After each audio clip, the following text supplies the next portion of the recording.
And for people, especially the younger kids these days, the teenagers, the adolescents, people in high school and college who want to experiment and try different things at least once in their life to get the experience, what are some of the things that can hurt you even if you are using them for a short period of time when it comes to heart failure and heart health? What are some of the things that you say people should never even touch in their life if they want to stay healthy from a cardiologist's standpoint? I will say be smart. You get one temple. This is your temple, you're its caretaker, right?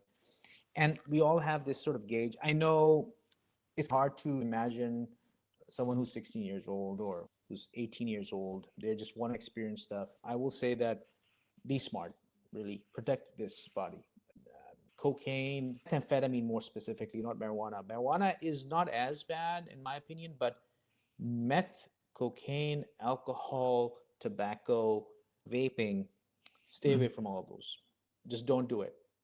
yeah. And the reason being is, why do you want to get into that box of heart failure that you cannot get out for the rest of your life to start off with?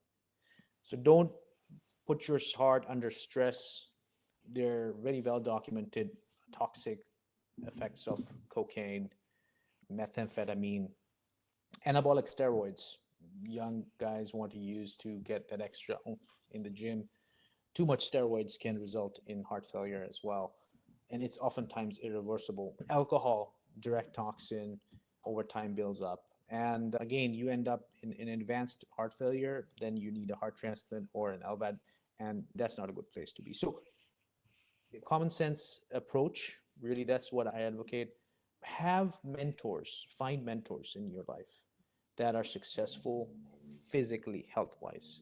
Ask them questions, try to emulate them. Mm, Stay away from wrong company because you really will take over the energy of that company. yeah. So stay away from bad folks who are involved in this.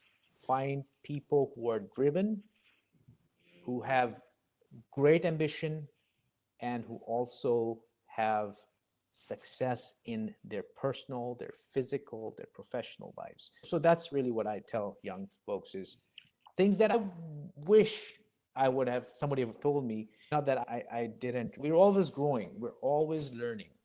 And it's never too late.